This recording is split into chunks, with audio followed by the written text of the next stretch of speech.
ইতিহাস পাঠ বাই আইকে চ্যানেলে আপনাদের সকলকে স্বাগতম। আমরা পড়ছিলাম ক্রুসেড যুদ্ধের ইতিহাস।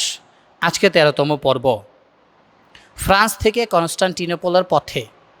ফ্রান্স থেকে সবার আগে রওনা হয়ে সবার আগেই বাইজেন্টাইন সাম্রাজ্যে পৌঁছায় চতুর্থ ও সবচেয়ে ক্ষুদ্র দলটি, কিন্তু তারা নির্মম পরিণতির শিকার হয়।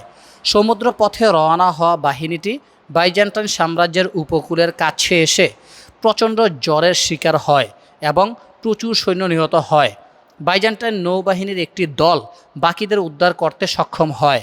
বাহিনীর প্রধান হিউ বাইজেন্টাইন সম্রাট অ্যালেক্সিয়াস কমোনিনিউসের সঙ্গে সাক্ষাৎ করেন এবং সম্রাটের মিত্রতা ও আনুগত্যের শপথ করে প্রতিজ্ঞা করেন যে তিনি বাইজেন্টাইন সাম্রাজ্যের কর্তৃত্ব থেকে মুসলমানদের কেড়ে নেওয়া ভূমি পুনরুদ্ধারের সর্বোচ্চ চেষ্টা করবেন। হিউয়ের এই আনুগত্য ও নতজানু নীতি আলোচ্য পরিস্থিতিতে মোটেও আশ্চর্যের কোনো বিষয় ছিল না। অবশ্যই এ বিষয়টি উল্লেখযোগ্য যে চলমান ঘটনা প্রবাহে এই ক্ষুদ্র বাহিনীটির উল্লেখযোগ্য কোনো প্রভাবও ছিল না। এরপর কনস্টান্টিনোপল পৌঁছায় গডফ্রের নেতৃত্বাধীন প্রথম বাহিনীটি। আলোচনার এ পর্যায়ে এ বাহিনীটি সম্পর্কে একটু বিস্তারিত আলোচনা করা হচ্ছে। ক্রুসেডার বাহিনীগুলোর ইউরোপ থেকে কনস্টান্টিনোপল অভিমুখে যাত্রা। গডফ্রের বাহিনীটি স্থলপথেই রওনা হয়। এক্ষেত্রে তারা সে পথই অবলম্বন করে ইতিপূর্বে ধর্মযাজক পিটার ও কাঙ্গাল ওয়াল্টারের বাহিনী সহ অন্যান্য অপ্রশিক্ষিত বাহিনী যে পথে যাত্রা করেছিল। এর অর্থ হচ্ছে কনস্টান্টিনোপলে পৌঁছতে তাদের হাঙ্গেরি সহ পশ্চিম ইউরোপের যেসব অঞ্চল পাড়ি দিতে হবে সেসব অঞ্চলে ইতিপূর্বে ক্রুসেডারদের অভিযাত্রাকে কেন্দ্র করে বিভিন্ন বেদনাদায়ক ঘটনা সংঘটিত হয়েছে। তাদেরকে মুখোমুখি হতে হবে হাঙ্গেরির শক্তিশালী রাজা কুলেমেনের, যিনি বাধা প্রদান করলে গডফ্রের বাহিনীর অগ্রযাত্রাই কেবল ব্যাহত হবে না, প্রচুর শক্তি ক্ষয় এমনকি শক্তি নিঃশেষও হয়ে যেতে পারে। এসব দিক বিবেচনা করে সুচতুর গডফ্রে সিদ্ধান্ত নেন হাঙ্গেরিতে প্রবেশের আগে জার্মানি হাঙ্গেরি সীমান্তে তিনি রাজা কুলেমেনের সঙ্গে গুরুত্বপূর্ণ বৈঠকে মিলিত হয়ে তার সঙ্গে সমঝোতা চুক্তি করে নেবেন। সিদ্ধান্ত অনুযায়ী গডফ্রে হাঙ্গেরির রাজার সঙ্গে সাক্ষাৎ করে চুক্তি সম্পাদন করেন।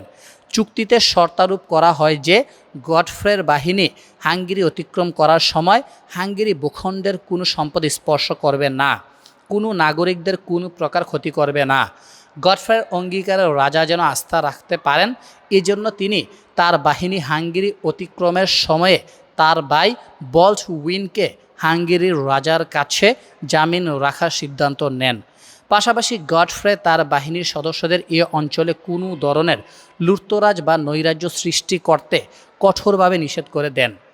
এই চুক্তির ফলে ক্রুসেডার বাহিনীর প্রথম দলটি নিরাপদে হাঙ্গেরি অতিক্রম করে।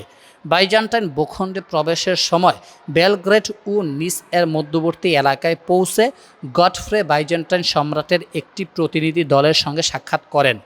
তিনি প্রতিনিধি দলকেও প্রতিশ্রুতি দেন যে তার বাহিনী বাইজেন্টাইন সাম্রাজ্যের কোনো সম্পদ স্পর্শ করবে না। বিপরীতে বাইজেন্টাইন প্রশাসন মুসলিম ভূখণ্ডে পৌঁছা পর্যন্ত গডফ্রের বিশাল বাহিনীর রসদ ও প্রয়োজনীয় অন্যান্য সামগ্রী প্রদানের প্রতিশ্রুতি দেয়। এরপর গডফ্রের নেতৃত্বাধীন ক্রুসেডার বাহিনী পথ চলা অব্যাহত রেখে বাইজেন্টাইন নগরী সেলিমব্রিয়া এর কাছে মর্মর সাগরের তীরে পৌঁছে যায়। এটি 1096 খ্রিস্টাব্দের মধ্য ডিসেম্বরের কথা। অভিযাত্রা এ পর্যায়ে এসে গডফ্রে তার বাহিনীর উপর নিয়ন্ত্রণ হারিয়ে ফেলেন। তার বাহিনীর সদস্যরা সেলিমব্রিয়ার সম্পদ প্রাচুর্য দেখে নিজেদের নিয়ন্ত্রণ করতে ব্যর্থ হয় এবং নগরী জুড়ে লুটপাট শুরু করে। এ ঘটনা ছিল বাইজেন্টাইন সম্রাটের জন্য সুস্পষ্ট সতর্কবাণী। পশ্চিম ইউরোপ থেকে আগত এই প্রশিক্ষিত বাহিনীর আচরণ সম্রাটকে অত্যন্ত শঙ্কিত করে তোলে। তিনি সূক্ষ্মভাবে পরিস্থিতি বিশ্লেষণ করতে থাকেন। সম্রাট অ্যালেক্সিয়াস কমোনিনুস কেবল মুসলমানদের হুমকি প্রতিরোধ এবং আগামী কয়েক বছরের মধ্যে মুসলমানদের কাছে হারানো ভূখণ্ড পুনরুদ্ধারের জন্যই পোপের সাহায্য চেয়েছেন এবং এসব বাহিনীকে এ পর্যন্ত আসার সুযোগ দিয়েছেন। আর তাই তার অনুমান ছিল এসব বাহিনী বারাটিয়া বাহিনীর ন্যায় কাজ করবে। বাইজেন্টাইন সাম্রাজ্য পূর্বেও বিভিন্ন প্রয়োজনে বারাটিয়ার সৈন্য আমদানি করেছে। সম্রাটের ধারণা ছিল তারা একটি গুরুত্বপূর্ণ দায়িত্ব সম্পাদন করবে, এরপর নিজেদের পারিশ্রমিক নিয়ে ফিরে যাবে। ব্যাস এতটুকুতেই তাদের দায়িত্ব ও ভূমিকা শেষ হয়ে যাবে। কিন্তু পূর্ববর্তী প্রশিক্ষণহীন ক্রুসেডার বাহিনীগুলোর আচরণ এবং এখন গডফ্রের বাহিনীর কৃত আচরণ অবলোকন করে বাইজেন্টাইন সম্রাট গভীর চিন্তায় পড়ে যান। এসব বাহিনীর সদস্যরা নিজেদের স্ত্রী সন্তানদের সঙ্গে নিয়ে এসেছে, অর্থাৎ তারা যুদ্ধ শেষে ফিরে যেতে নয়, থেকে যাওয়ার লক্ষ্যে আগমন করেছে। অধিকন্তু তারা সুপ্রাচীন ঐতিহ্যের অধিকারী বাইজেন্টাইন সাম্রাজ্যের স্বার্থ রক্ষার লক্ষ্যেও আগমন করেনি। সম্রাট আরও লক্ষ্য করেন যে গডফ্রের নেতৃত্বাধীন এই নিয়মিত বাহিনীটি আকৃতিতে যেমন বড় তেমনি পেশাদার ও শক্তিশালী। তাদের সঙ্গে যখন অন্যান্য বাহিনীও মিলিত হবে তখন পরিস্থিতি কেমন হবে? সম্রাটের অতীত স্মৃতি মনে পড়ে যায়। ইতিপূর্বে একবার বাইজেন্টাইন সাম্রাজ্য ইতালি থেকে কিছু বারাটের সৈনিক সংগ্রহ করেছিল। তাদেরই একজন রাসেল ডি বেলিউল নামক জৈনিক দুঃসাহসী নরম্যান সেনাপতি 1073 খ্রিস্টাব্দে বাইজেন্টাইন সাম্রাজ্যের বিরুদ্ধে বিদ্রোহ ঘোষণা করে তাদের বিরুদ্ধে যুদ্ধ শুরু করে এবং তাদের প্রচুর ক্ষতি সাধনে সক্ষম হয়। রাসেল বাইজেন্টাইন সাম্রাজ্যের বিভিন্ন অঞ্চলে কর্তৃত্ব প্রতিষ্ঠা করে। শেষ পর্যন্ত তার হাত থেকে নিষ্কৃতি পেতে বাইজেন্টাইন সাম্রাজ্য মুসলিম সেলজুকদের শরণাপন্ন হয় এবং এ মর্মে চুক্তি করে যে সেলজুকরা যদি রাসেলকে পরাভূত করে বাইজেন্টাইন প্রশাসনের হাতে তুলে দিতে পারে তাহলে বাইজেন্টাইনরা রাসেলের দখলে থাকা অঞ্চলগুলো সেলজুকদের দিয়ে দিবে। সেলজুকরা রাসেলকে পাকড়াও করে বাইজেন্টাইনদের হাতে তুলে দেয় এবং চুক্তিমতো রাসেলের দখলকৃত অঞ্চলগুলোর কর্তৃত্ব বুঝে নেয়। সম্রাট ভাবতে থাকেন, এক রাসেল যদি মাত্র 3000 বারাটের সৈন্য নিয়ে বাইজেন্টাইন সাম্রাজ্যকে এভাবে নাকানি চুবানি খাওয়াতে পারে তাহলে গডফ্রের এই বিশাল বাহিনীর কারণে আগামীর পরিস্থিতি কেমন হবে? আর ক্রুসেডার বাহিনীর সবগুলো অংশ যদি একত্র হয় তখন পরিস্থিতি কেমন ভয়ানক হবে তা ভাবতেই সম্রাটের দেহ মন শিউরে ওঠে। সব দিক ভেবেচিন্তে অবশেষে জানুর সম্রাট অ্যালেক্সিয়াস কমনিনোস উপলব্ধি করেন যে গডফ্রের বাহিনীর বিষয়ে এখনই কোনো দৃঢ় সিদ্ধান্ত গ্রহণ করতে হবে। আর তাই অন্যান্য ক্রুসেডার বাহিনী উপস্থিত হয়ে সমস্যা আরও জটিল করে তোলার পূর্বেই তিনি সমস্যার সমাধানের লক্ষ্যে পূর্ণ তৎপর হয়ে ওঠেন। কী ছিল বাইজেন্টাইন সম্রাটের সেই তৎপরতা? বাইজেন্টাইন সম্রাট ও গডফ্রের মধ্যে চুক্তি। বাইজেন্টাইন সম্রাট অ্যালেক্সিয়াস সেনাপতি গডফ্রের কাছে দাবি জানান যে তাকে বাইজেন্টাইন সম্রাটের আনুগত্যের শপথ করতে হবে। এর অর্থ হচ্ছে প্রকারান্তরে তার এ অঙ্গীকার করতে হবে যে মুসলমানদের অধিকারে থাকা ভূখণ্ডে পৌঁছার পরও তিনি বাইজেন্টাইন সম্রাটের অধীনস্থ থাকবেন এবং তিনি যদি সেসব ভূখণ্ড উদ্ধার করতে সক্ষম হন তাহলে তা তার নিজের নয় বরং বাইজেন্টাইন সাম্রাজ্যের ভূসম্পদ হিসেবে বিবেচিত হবে। এই শপথের ফলে সেসব অঞ্চলের আইনগত অবস্থান শুরুতে নির্দিষ্ট হয়ে যাবে এবং বাইজেন্টাইন সম্রাট সেসব অঞ্চলের যাবতীয় অধিকার রক্ষণ করবেন। নিঃসন্দেহে এটি ছিল অত্যন্ত কঠিন দাবি ও সুকঠিন শর্ত। গডফ্রে তো পূর্ব থেকে অন্য এক সম্রাটের বশ্যতা স্বীকার করে আছেন, যার লক্ষ্য উদ্দেশ্য ও আদেশ নির্দেশ বাইজেন্টাইন সম্রাটের সঙ্গে পুরোপুরি সাংঘর্ষিক। তাছাড়া গডফ্রে এখানে এসেছেন ক্যাথলিক গির্জার আহ্বানের ভিত্তিতে।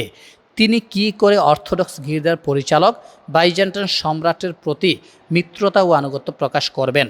সবচেয়ে বড় কথা, তিনি তো নিজের কর্তৃত্ব প্রতিষ্ঠা ও ভূ মালিকানা বিস্তৃতির লক্ষ্যে বের হয়েছেন। অতীত কোনো অধিকার, ঐতিহাসিক কোনো বাস্তবতা তার মানসপটে বিবেচ্য নয়। তিনি এসেছেন দস্যুর ন্যায় সব কিছু কেড়ে নিতে। অন্যের ভূখণ্ড দখল করার জন্য তার তো কোনো যুক্তিকতা বা কার্যকারণের প্রয়োজন নেই। সব দিক বিবেচনা করে গডফ্রে বাইজেন্টাইন সম্রাটের দাবিতে সাড়া দিতে গড়িমসি করার সিদ্ধান্ত নেন। তিনি আশা করেছিলেন যে এর মধ্যেই অন্যান্য ক্রুসেডার বাহিনীও চলে আসবে এবং তখন সকলে মিলে এমন কোনো সম্মিলিত সিদ্ধান্ত গ্রহণের সুযোগ পাওয়া যাবে যাতে সকলের স্বার্থ রক্ষা হয় এবং সম্রাট তাদেরকে ইচ্ছার বিরুদ্ধে কোনো জটিলতায় ফেলতে না পারেন। কিন্তু বাইজেন্টাইন সম্রাট গডফ্রের গড়িমসির কারণ অনুমান করে ফেলেন। তিনি অপেক্ষা না করার সিদ্ধান্ত নেন এবং গডফ্রের বাহিনীকে প্রদত্ত খাদ্য সরবরাহ বন্ধ করে দেওয়ার সিদ্ধান্ত নেন। সিদ্ধান্ত বাস্তবায়ন শুরু হতে না হতেই গডফ্রের বাহিনী তীব্র প্রতিক্রিয়া দেখায়।